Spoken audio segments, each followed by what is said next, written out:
Eu cheguei na Sião em 2011, em março de 2011, logo após a minha conversão. Eu me converti dentro de uma balada, lembrando do testemunho do meu pai, e saí daquela balada chorando. E aí, meu segundo ano de faculdade aqui em Maringá, e aí eu entrei pelas portas dessa igreja. Dia 25 de junho de 2011 eu me batizei, o Paulinho me batizou aqui embaixo. Aconteceu o que aconteceu aqui ontem, né? E eu estou aqui desde então, faz 8 anos. Há 2 meses eu casei com a minha linda, amada e querida esposa, a Carol. E hoje eu tenho o privilégio de compartilhar a palavra com vocês, a responsabilidade. E para mim, de fato, é um privilégio fazer parte dessa igreja. Quase tudo que aprendi de bom, Jesus me ensinou através daqueles que aprenderam na igreja. E para mim é uma honra muito grande, porque eu fui transformado aqui. Nesse local eu fui transformado, eu fui ensinado, fui pastoreado, discipulado. Quase tudo de bom a meu respeito que você pode ouvir, eu aprendi aqui. Então para mim é uma honra, um privilégio muito grande mesmo, poder compartilhar a palavra aqui, uma responsabilidade muito grande. E, dada essa introdução, eu queria que você abrisse sua Bíblia comigo, no livro de 2 Reis, no capítulo 5. 2 Reis, capítulo 5. 2 Reis está logo após 1 Reis. Ajudou pra caramba, não ajudou não?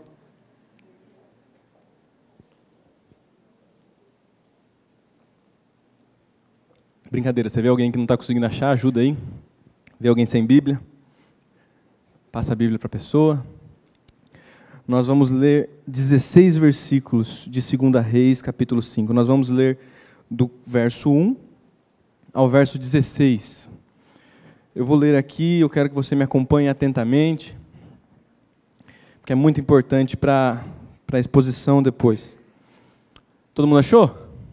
Amém? Vamos lá. Verso 1. Naamã, comandante do exército do rei da Síria, era grande homem diante do seu senhor e de muito conceito para com todo o povo, porque por ele o Senhor dera vitória à Síria. Era ele herói de guerra, porém leproso.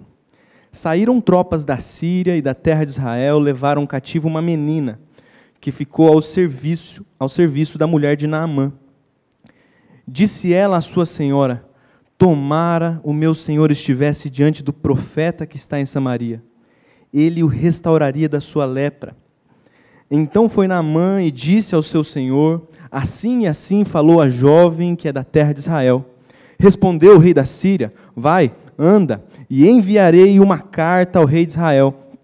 Ele partiu e levou consigo 10 talentos de prata, 6.000 siclos de ouro e 10 vestes festivais.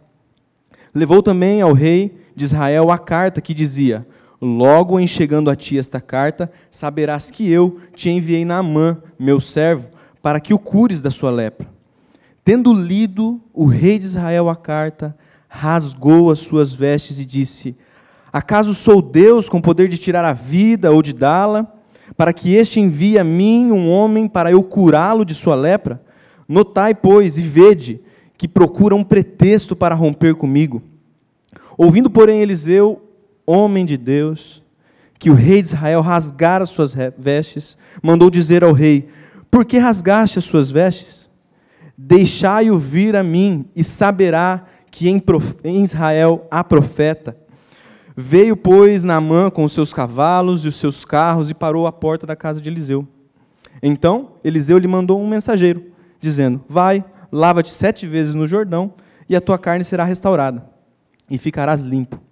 Naamã, porém, muito se indignou, e se foi dizendo: pensava eu que ele sairia a ter comigo, por-se-ia de pé, invocaria o nome do Senhor, seu Deus, moveria a mão sobre o lugar da lepra e restauraria o leproso. Não são, porventura, Abanar e Farfar, rios de Damasco, melhores do que todas as águas de Israel? Não poderia eu lavar-me neles e ficar limpo? E voltou-se e foi com ira e indignação no seu coração. Então se chegaram a ele os seus oficiais e lhe disseram: meu pai, se te houvesse dito o profeta alguma coisa bem difícil, acaso você não faria? Quanto mais, já que apenas te disse: lava-te e ficarás limpo. Então desceu Naamã e mergulhou no Jordão 7 vezes, consoante a palavra do homem de Deus. E a sua carne se tornou como a carne de uma criança, e ficou limpo. Voltou ao homem de Deus, ele e toda a sua comitiva. Veio, pôs-se diante dele e disse: eis que agora reconheço que em toda a terra não há Deus, senão em Israel. Agora, pois, te peço, aceites um presente do teu servo. Porém ele disse: tão certo como vive o Senhor, em cuja presença estou, não o aceitarei. Insistiu com ele para que o aceitasse, mas Eliseu recusou. Glória a Deus. Esse é um texto bastante conhecido, o pastor Josimar, inclusive, pregou esses dias para trás aqui. Esse texto acontece num contexto em que os dois reinos, reino do sul, reino do norte, estavam divididos. Reino de Israel, reino de Judá. As 10 tribos de Israel romperam com o reinado davídico, e a tribo de Judá permaneceu. Então, o reino do sul começou a desviar-se de maneira mais profunda das palavras de Deus, e o reino o reino do sul, não, Judá permaneceu com Davi, mas o reino do norte, que é Israel, começou a se desviar. Nesse tempo também, Israel tinha tempos de guerra e tempos de paz com a Síria. Volta e meia eles estavam em guerra, volta e meia eles estavam em paz. E esse texto fala de várias personagens. Uma delas é Naamã, outra delas é a filha, essa jovem israelita que testemunhou do Senhor, a mulher de Naamã, o próprio Eliseu. O texto continua com Geazi. Tem várias personagens nesse texto. Mas o principal objetivo da palavra de Deus é revelar Deus ao coração do seu povo. Então, o que eu queria fazer com você é olhar para esse texto e ver 3 características de Deus. 3 características de Deus que a gente pode aprender com esse texto. Porque, meus irmãos, a gente corre um grande risco. Eu falo que é o risco da gente adorar o nosso amigo imaginário. Você já eu, no começo da minha conversão, várias vezes eu adorei um amigo imaginário. Você cria um Deus para você, que não tem nada a ver com o Deus que se revela nas Escrituras, e aí você começa a adorá-lo, você começa a reverenciá-lo, e aí você vai se tornando parecido com um Deus que não é o Deus das Escrituras. Sabe quando você ora aquele negócio: Senhor, mata minha vizinha? Não, você não está orando para o Deus das Escrituras, entendeu? É um amigo imaginário que você criou. Então, a gente tem esse grande risco, meus irmãos, e para diminuir esse risco, a gente precisa olhar para as Escrituras com cuidado, com zelo, e aprender delas, reter delas, se o que a gente pensa sobre Deus é de fato verdade ou não. Amém? Então, são 3 pontos, na verdade são 4 características, e o primeiro ponto está no verso 1. Veja: Naamã, comandante do exército do rei da Síria, era grande homem diante do seu senhor, e de muito conceito, porque por meio dele o Senhor dera vitória à Síria. Ele era herói de guerra, porém leproso. É o seguinte, está falando de um cara muito grande. Ele era comandante do exército de um dos maiores reinos da época. Não só era comandante, como através dele, o reino daquela época havia prosperado muito. Deus tinha dado vitória. Ele tinha vencido várias batalhas. Ele era um grande estrategista. O povo do país dele olhava para ele e falava assim: nossa, esse é Naamã. Esse cara é fera, hein? Diz que ele não erra uma, a estratégia dele é perfeita. Ele sabe como atacar, ele sabe como se defender. Ele é um grande homem, ele é uma mente brilhante.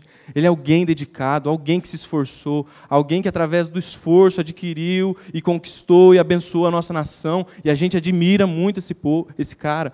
E mais do que isso, o rei daquela nação admirava muito Naamã. Ele era tido em honra diante do rei daquela nação. Entende? A gente está falando de um cara muito grande, muito acima da média. Era alguém que não estava na mediocridade, ele estava muito acima da média. Alguém que era conhecido por todos pelos seus feitos. Mas o que me chama a atenção, o que salta aos olhos para mim nesse texto, é essa frase. Porque por meio dele, o Senhor dera vitória à Assíria. Mas veja só, Naamã nem servia a Deus. Ele era alheio à realidade de Deus. Na verdade, ele lutava com o povo de Deus. Mas o texto afirma que o Senhor foi quem dera vitória a Naamã.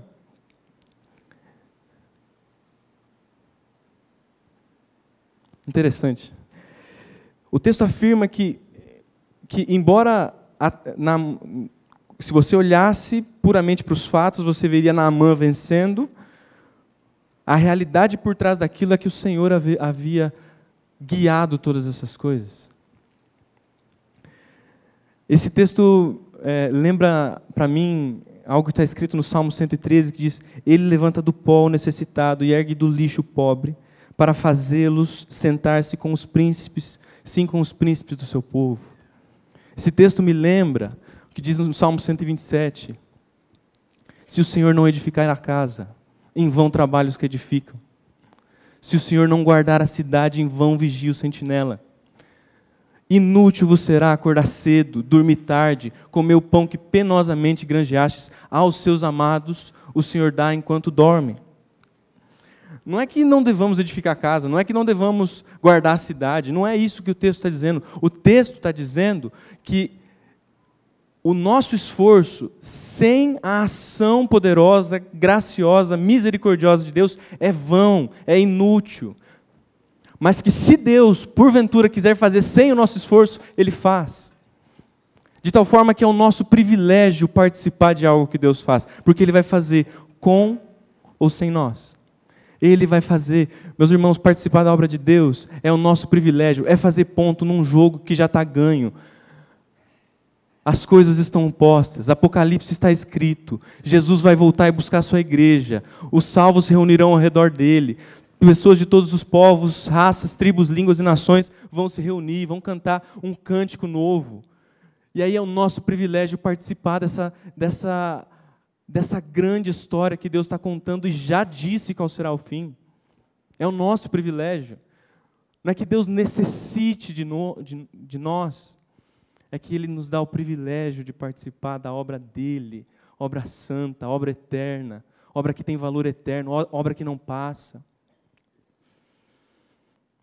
E o que eu vejo de lição, principalmente nesse ponto, de que Deus foi quem dera a vitória, é que, meus irmãos, quando a gente vê um homem grande, a gente pode elogiar, sabe? Mas dê glória a Deus.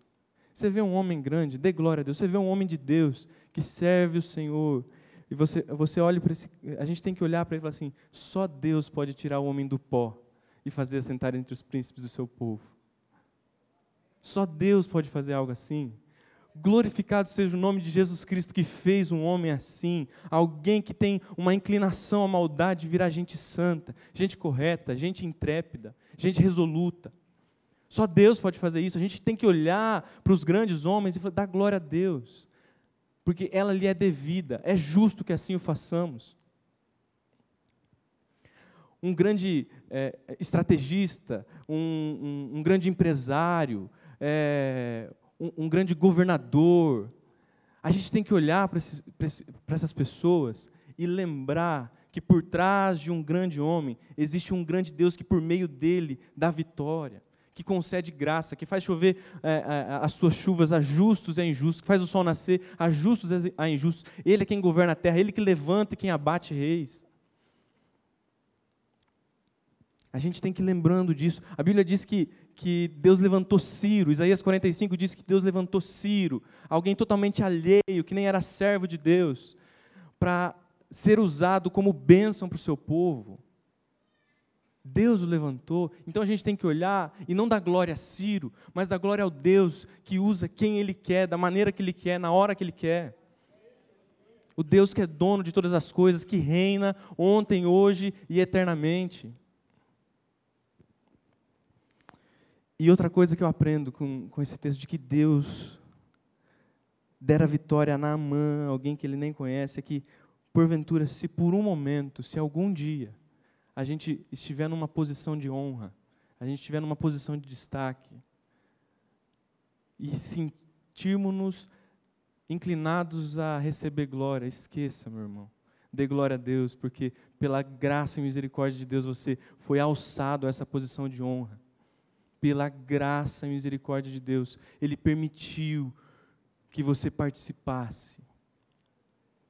Não que o seu esforço não seja necessário, mas é que seu esforço, o nosso esforço, sem a ação de Deus, sem a graça de Deus, que direciona o esforço, seria em vão. A gente daria murro em ponta de faca.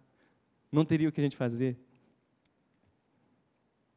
Deus não divide a sua glória com ninguém. Então não aceite glória para você. Amém?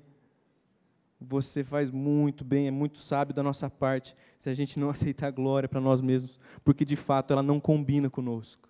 Ela não nos é devida. É incoerente a gente ter glória, meus irmãos. A glória pertence a Deus, que fez os céus e a terra. Esse é o primeiro ponto. Dê glória a Deus. A glória pertence a Deus. Esse é o primeiro ponto. O segundo ponto, eu queria que você fosse comigo para os versos 7 e 8.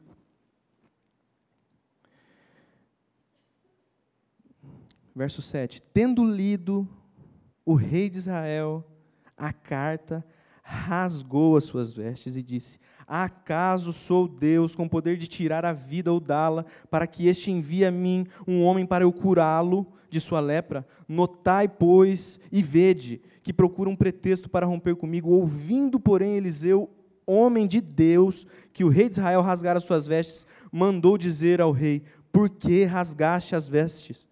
Deixai-o vir a mim, e saberá que há profeta em Israel. Veja, Naamã tinha raptado uma menina israelita. Essa menina israelita tinha falado que havia um profeta que poderia curá-lo. Ele falou com o rei. Rei, me disseram que ele já deveria ter tentado todas as coisas para ser curado. E aí ele falou: rei, me disseram que lá em Israel tem um profeta que pode me curar. O que eu faço?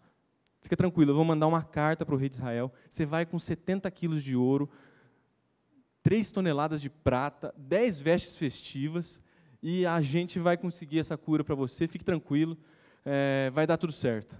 Beleza, ele pega a carta, pega o ouro, pega um monte de gente, vai junto, chega com os seus carros, suas carruagens diante do rei, entrega a carta para o rei e fala assim: rei, é o seguinte, o rei da Síria mandou essa carta para o senhor. E aí, o rei de Israel, que era o rei do povo da aliança, que era o rei que tinha conhecido, que conhecia as promessas de Deus, esse rei era o rei Jorão.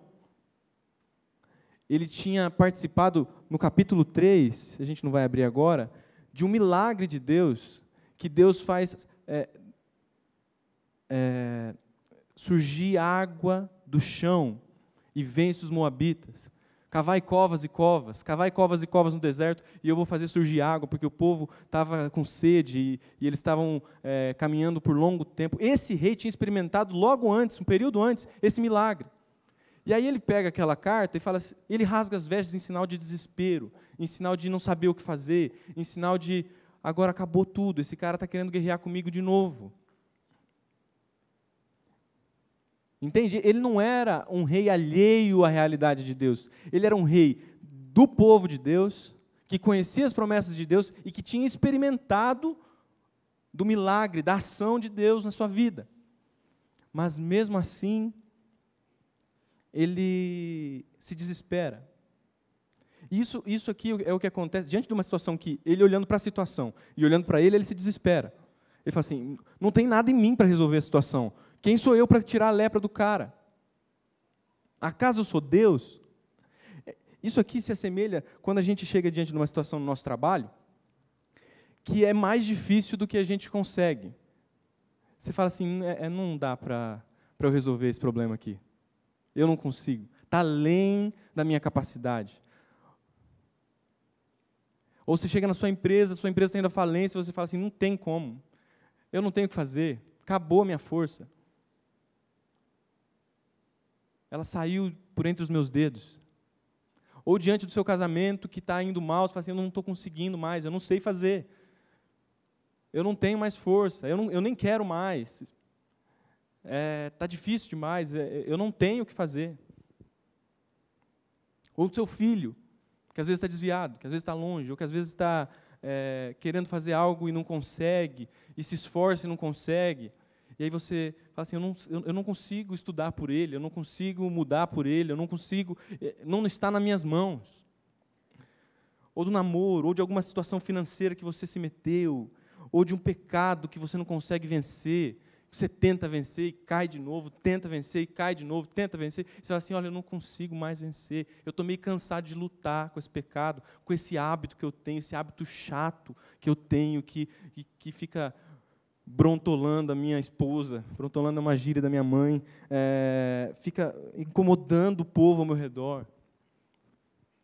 Esse hábito, eu não consigo vencer. Essa mesma situação que o rei de Israel estava passando, ele estava diante de uma situação que ele mesmo não conseguia vencer, que ele não conseguia, por suas próprias forças fazer.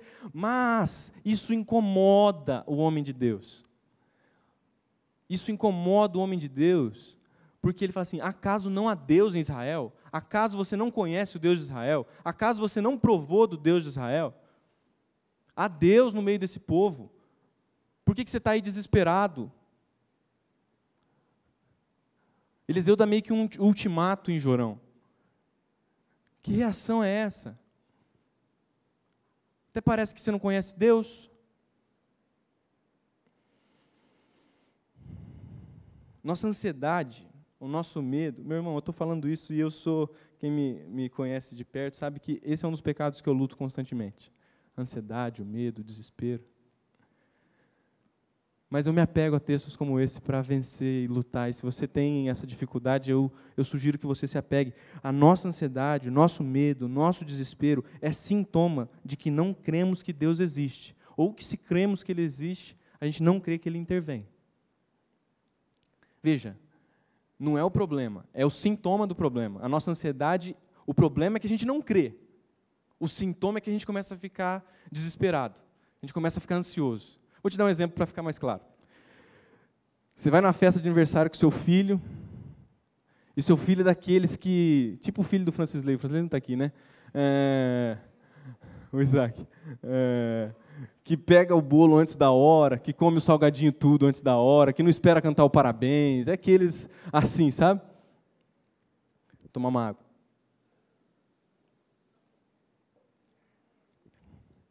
E aí você chega, filho, é o seguinte,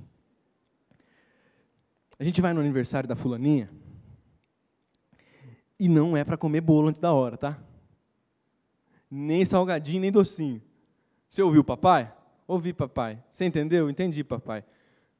Não é para comer. Tá bom, papai, não vou comer. O que o papai falou? O papai falou que não é para comer antes da hora, para esperar cantar os parabéns. Tá bom, então você entendeu. Beleza. Aí você vai lá na festa.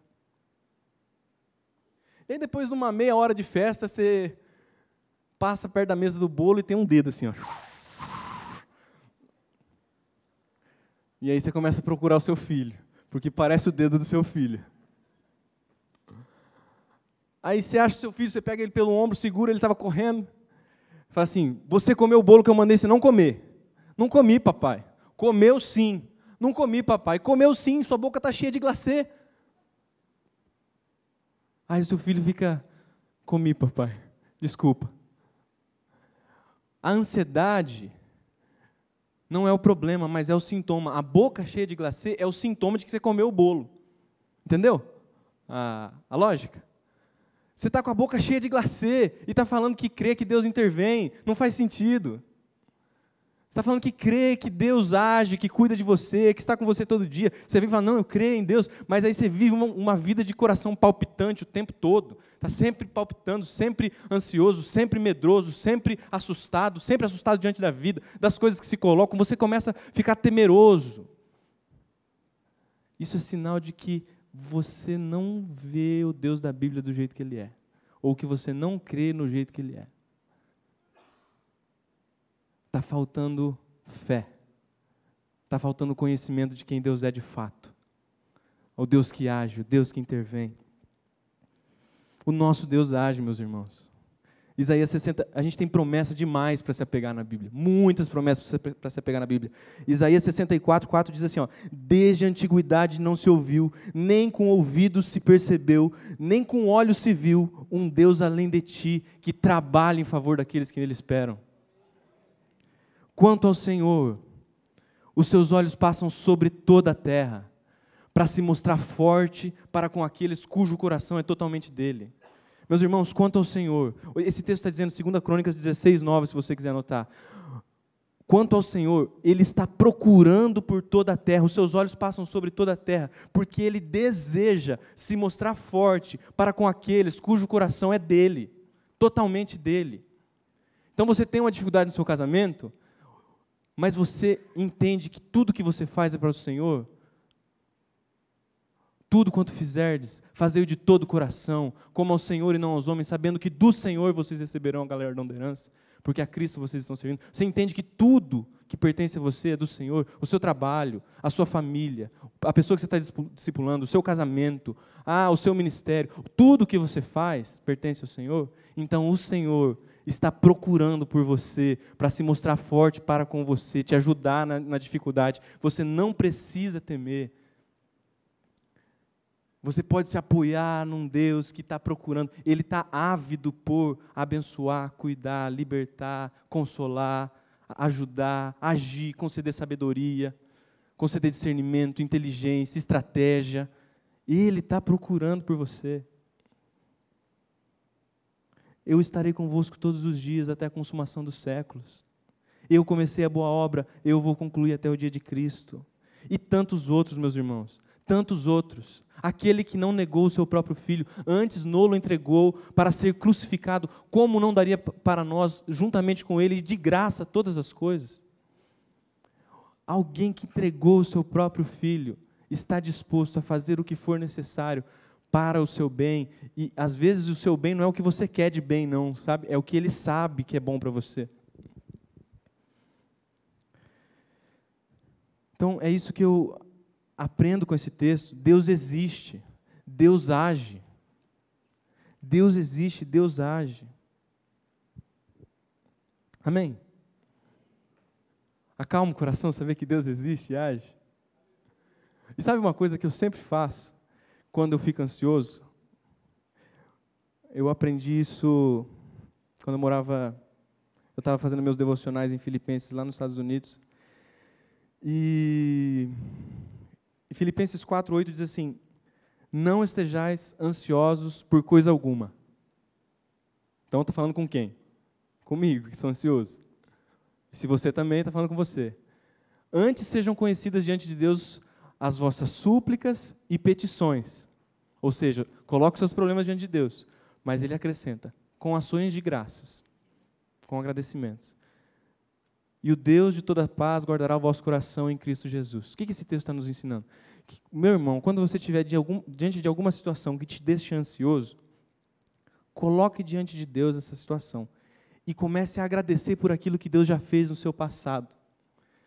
Deus já me libertou, Deus já me abençoou, Deus já agiu lá no meu trabalho, eu lembro que Ele me livrou disso, Ele me livrou daquilo, Ele abençoou meu filho, eu consegui passar, Aí você vai lembrando do Deus que já fez, e aí a graça que te atingiu começa a ficar mais real para você, e porque você sabe que ela vai continuar te atingindo. Até aqui nos ajudou o Senhor, e Ele vai continuar nos ajudando. A graça que atingiu você vai continuar te atingindo. Então, quando você estiver ansioso, coloque as suas súplicas e agradeça por aquilo que você já tem experiência que Deus fez. Isso vai tranquilizando o nosso coração. E aí o Deus de toda paz guarda o nosso coração em Cristo Jesus. Deus existe, Deus age. A questão é que às vezes a gente esquece. Às vezes a gente está vivendo, a vida é tão corrida, a gente vai esquecendo do Deus a quem a gente serve. Vai esquecendo.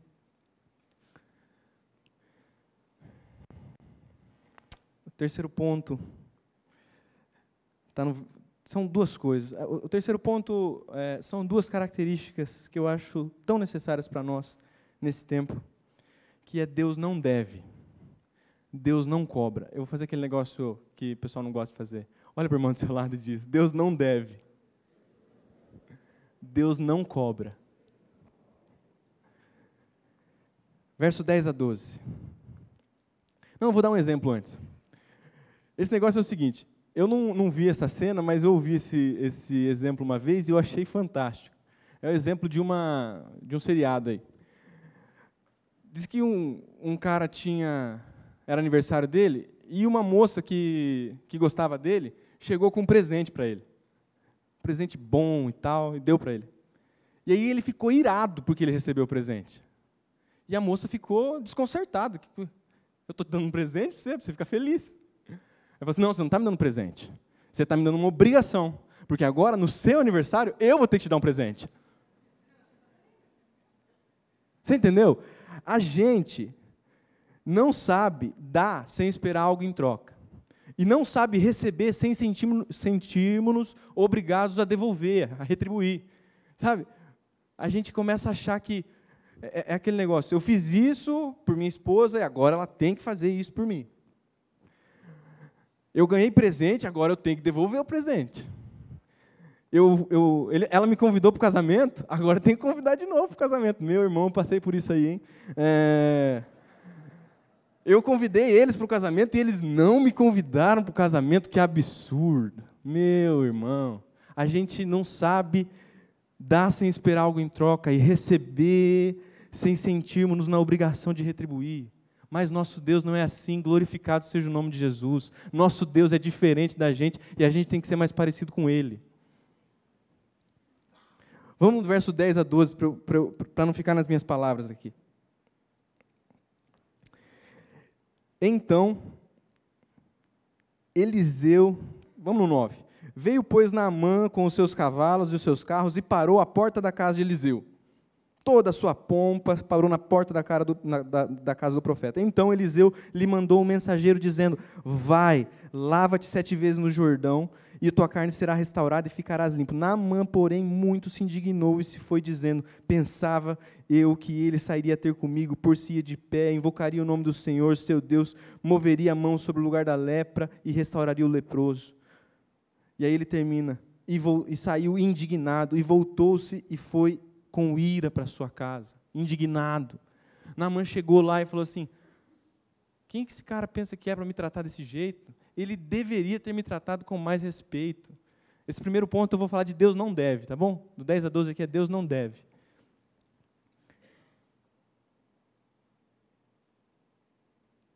Ele deveria ter me tratado. Eu sou o general da Síria, meu irmão. Você está pensando, você está falando com quem? Eu sou o general da Síria.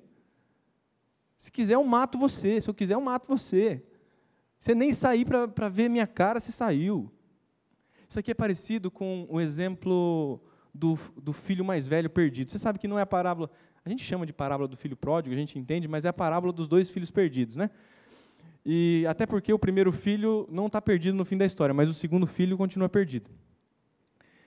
O segundo filho, ele fala: eu tenho trabalhado como um escravo para você todos os dias da minha vida e você não me deste nem um cabrito. Você deveria ter me consultado, você deveria ter me tratado melhor, você deveria. Eu fiz tudo certo. Eu cumpri todos os ritos. Eu dei o meu dízimo. Eu fiz todas as coisas. Eu faço tudo certinho. O Senhor deveria me tratar melhor. Olha aqui, Eliseu. Eu sou alguém de muito respeito, você deveria me tratar melhor. Deus não deve, meu irmão. Deus não deve nada para ninguém. Para ninguém. O que Deus faz, Ele não faz por dívida. Ele faz por graça. Às vezes, a gente, para não precisar de Deus ou da graça de Deus, a maneira que a gente encontra é obedecer tudo que Ele manda a gente fazer. E a gente, porque a gente obedece tudo cabalmente, como Ele manda a gente fazer, a gente acha que a gente tem o direito de que Ele nos abençoe, de que Ele haja, de que Ele intervenha. A gente acha que a gente tem o direito. Direito é a obrigação de um terceiro. Alguém terceiro tem a obrigação, quando eu falo, uma criança tem o direito de ser alimentada, o pai dela tem a obrigação de alimentá-la. E a gente acha que a gente tem um direito e que Deus tem uma obrigação. E a gente está errado, meu irmão, porque isso não é o que diz a Bíblia. Veja o texto. Deus nem sequer levou em consideração o que Naamã achava sobre si mesmo, ou todos os feitos de Naamã, ou tudo aquilo que ele era. Ele falou, vai lá e lava, que você vai ficar limpo. Ele agiu graciosamente, mas ele tratou Naamã, o coração de Naamã ali. Atos 17, 24 e 25 diz, o Deus que fez o mundo e tudo o que nele há, é o Senhor dos céus e da terra, e não habita em santuários feitos por mãos humanas. Ele não é servido por mãos de homens, como se necessitasse de algo, porque Ele mesmo dá a todos a vida, o fôlego e as demais coisas.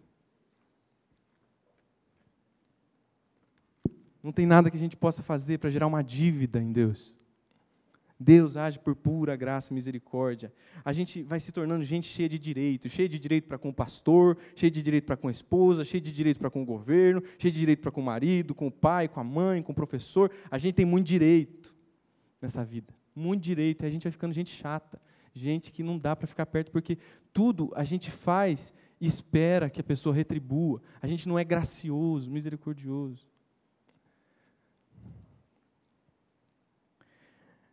A grande diferença da fé cristã, meu irmão, para a fé, as demais confissões de fé, é que gente que serve o Deus da Bíblia aprende não só a deixar de fazer as coisas erradas, mas de deixar de fazer as coisas certas pelos motivos errados. Sim, meu irmão, a gente para de fazer as coisas erradas, mas a gente para de fazer as coisas certas pelos motivos errados. A motivação pela qual a gente age com graça e misericórdia para com o nosso semelhante é que a gente foi atingido por graça e misericórdia pelo nosso Deus. Mas aí a pergunta é, como é que faz para ser possível um negócio desse, para mudar desse jeito? Verso 15 e 16, Deus não cobra. Voltou ao homem de Deus, ele e toda a sua comitiva, veio, pôs-se diante dele e disse, eis que agora reconheço que em toda a terra não há Deus, senão Israel. Agora, pois, te peço, aceites um presente do teu servo. Porém, ele disse, tão certo como vive o Senhor, e eu sou homem de Deus, em cuja presença eu estou, não aceitarei. Insistiu com ele Naamã, mas ele não aceitou e recusou. E quando Geazi foi lá cobrar depois, ficou consumido de lepra. Meu irmão, Deus não cobra nada, Deus é espontaneamente bom. Espontaneamente bom. É isso que diz aquele que não negou seu filho e deu. A graça de Deus, ela não gera dívidas, a graça de Deus paga dívidas. Colossenses diz que o escrito de dívida que era contra nós, que consistia de mandamentos e ordenanças, ele encravou na cruz. E agora a gente não tem mais dívida para com ele. Qual que é a aplicação prática disso? A aplicação prática disso é que a gente se curve em adoração intensa e alegre a esse Deus. A gente tem que se curvar diante de um Deus que não cobra, diante de um Deus que olha para a gente, vê as nossas mazelas, os nossos pecados, as nossas rebeldias, e mesmo assim age bondosamente, insiste conosco, perdoa os nossos pecados. E adoração não flui por obrigação, entende? Não tem como se adorar por obrigação. Deus nem quer que você faça nada por obrigação, meu irmão. Se você for olhar a Bíblia mesmo. Eu não estou dizendo que Deus não quer que você obedeça. Ele não quer que você faça por obrigação. Quer ver um exemplo? Vamos supor que você está doente. Aí o PJ faz o que ele fez agora. Foi lá visitar alguém no hospital. E aí essa pessoa fala assim, pastor Josimar, que bênção que o senhor veio aqui orar comigo. Isso me alivia muito o coração. Muito obrigado mesmo por esse amor. Eu falo assim, não, é minha obrigação, né? Afinal, eu sou seu pastor. Fazer o quê? Tem que vir, ossos do ofício. Você ia ficar feliz ou ia ficar triste que o pastor Josimar falasse isso? Ossos do ofício. Não, meu irmão. Você sai para levar a sua esposa para comer alguma coisa no dia do aniversário de casamento e aí você fala, Fazer o quê, né? Tem que fazer. É meu papel, né? Obrigação. Ela vai sair da mesa na hora. As esposas não querem que a gente vá no mercado, né? Quer que a gente queira ir no mercado. É muito diferente. Eu estou aprendendo essas coisas já. Faz 2 meses que estou casado, mas eu estou aprendendo. Então é impossível adorar por obrigação. E por qual motivo a gente acha que Deus vai ser diferente da gente nesse aspecto? Deus manda a gente, não manda a gente ter misericórdia, Deus manda a gente amar a misericórdia. Deus não manda a gente a dar as coisas, Ele manda a gente dar com alegria. É muito diferente a motivação pela qual você faz, o prazer que você tem. A adoração, a obediência fluem de um coração que conheceu um Deus maravilhoso que não cobra, um Deus que trata a gente bondosamente, um Deus que na sua soberania desceu, encarnou e viveu vida entre nós, e aí nos salvou, nos transformou, nos colocou num lugar abençoado como esse, tem nos ensinado, e aí a gente fala assim, o que eu faria se não me encurvar diante de alguém tão bom? O Evangelho não é só para quem não tem mais para onde ir, é para quem não quer ir para nenhum outro lugar, porque conheceu alguém fantástico, alguém sublime, alguém elevado, alguém que é digno de ser louvado, alguém que o louvor combina, alguém que a adoração não tem para onde ir, senão aos pés dele. O que a gente faria, meus irmãos, se não fosse viver a vida para Cristo? O que faria? Desperdiçar a vida com o quê? Não, meu irmão. É por isso que o salmista brada no Salmo 103, bendiga, ó minha alma, ao Senhor, e tudo que há em mim, bendiga o seu santo nome. Bendiga, ó minha alma, ao Senhor, e não se esqueça de nenhum só dos seus benefícios. Ele é quem perdoa as minhas iniquidades, quem sara as minhas enfermidades, quem da cova redime minha vida e me coroa de graça e misericórdia. Quem farta de bens a minha existência, de tal maneira que minha mocidade se renova como a da águia. Ele não nos trata conforme os nossos pecados, não nos retribui de acordo com as nossas iniquidades, mas assim como os céus são mais altos que a terra, assim é grande a sua misericórdia para com aqueles que o temem. Assim como o Oriente está distante do Ocidente, assim Ele afasta de nós as nossas transgressões. Assim como um pai tem pura compaixão do seu pequeno filho, assim Ele se compadece de nós, porque Ele conhece a nossa estrutura, Ele sabe que somos pó. Então bendiga a minha alma ao Senhor. Bendiga ao Senhor todos vocês anjos valorosos em poder, bendiga ao Senhor, bendiga o Senhor aí, porque esse é o seu Deus. A gente não vem aqui por obrigação, a gente vem aqui por privilégio, é o nosso privilégio, é a nossa honra servir a Cristo. Deus não está no banco dos réus, meus irmãos. Nós estamos, mas Ele nos deu uma posição de filhos mesmo assim. O Evangelho é a melhor notícia de todos os tempos. Nós somos o povo mais feliz da terra, o povo que tem a melhor notícia. Eis que na cidade de Davi vos nasceu o Salvador, que é Cristo Senhor. Ó, provai e vede como o Senhor é bom. É o que André fez com Natanael. Ó, eu conheci o Salvador, o Messias, vem e vê. Mas pode sair alguma coisa boa de Nazaré? Olha, eu não sei te explicar, mas vem e vê. É por isso que o salmista brada no Salmo 34, verso 8, ó, provai e vede como o Senhor é bom, como é feliz todo aquele que nele se refugia. Queria que você ficasse de pé, estou encerrando. Ó, provai e vede como o Senhor é bom. Esse negócio de mais 2 deixa de ser uma obrigação, entende? É a reação natural de alguém que provou e viu. Alguém que provou e viu. Meu irmão, eu provei e vi. Você provou e viu? Você lembra de que o Senhor te abençoou? Meu irmão, eu provei e vi. Eu era alguém todo errado, com a mente toda errada. O meu pai era todo errado e Deus transformou a vida dele. Através da vida dele, transformou minha vida. Eu mudei a mente. Eu casei com uma esposa abençoada. Eu tenho o privilégio de compartilhar o Evangelho. Eu provei e vi de algo que eu quero compartilhar. Não é uma obrigação, é uma obediência. É obediência, sim, é obediência, mas é uma obediência que flui de um coração que ama o Deus que mandou a gente fazer o que a gente tem que fazer.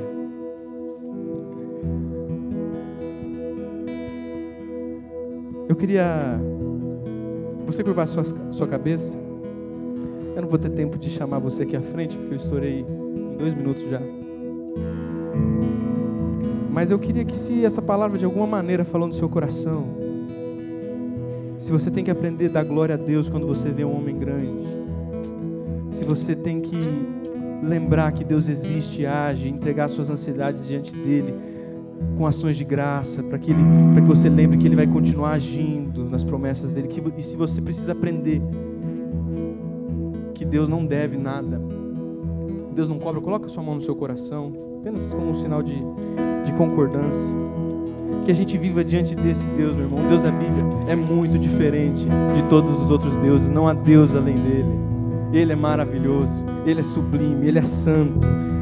Ele é dono de todas as coisas. Ele é de fato desejado de todas as nações. É bom estar com ele. Boa coisa estar aqui. Queria cantar essa canção. Santo Espírito,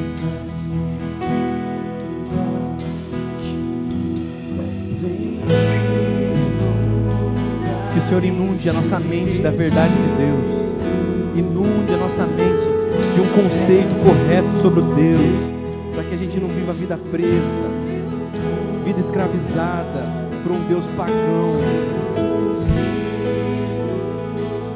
Oh Jesus, que essa palavra, Senhor Deus, possa entrar nas nossas mentes e fluir nos nossos corações.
Compartilhar do Evangelho é compartilhar de algo que você provou e viu. Não é uma argumentação meramente lógica, é algo que você provou e viu. Você pode compartilhar o seu testemunho. Ele é poderoso porque você provou e viu.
Senhor Jesus, que o Senhor nos dê a graça de provar e ver, continuar provando e vendo, que a gente possa ver o Senhor como o Senhor é na sua palavra, que essa verdade que a sua palavra revela para nós, toque os nossos corações, Encha-nos de alegria, que a nossa boca se encha de riso por provar e ver alguém tão sublime, tão elevado, e que naturalmente, Senhor Deus, como uma reação espontânea a ter visto algo tão bom, a gente possa compartilhar da melhor notícia de todos os tempos, que o Salvador nasceu, que Ele viveu, que Ele morreu, que Ele ressuscitou, está sentado à destra de Deus e Ele vai voltar, que a gente possa compartilhar disso com alegria, Jesus, com intrepidez, que todos ao nosso redor possam ver a nossa alegria, a alegria de quem provou e viu. Que o Senhor nos leve em paz, Pai, para as nossas casas, e que o culto que inicia agora seja vivido com alegria, para louvor da Sua glória, em nome de Jesus. Amém. Que a graça do nosso Senhor Jesus, o amor de Deus, nosso Pai, as consolações, a presença doce, convencedora do Espírito Santo seja com todos aqueles que esperam a vinda do nosso Senhor, em nome de Jesus. Amém. Vai para sua casa abençoado, crendo, cheio da graça do Senhor.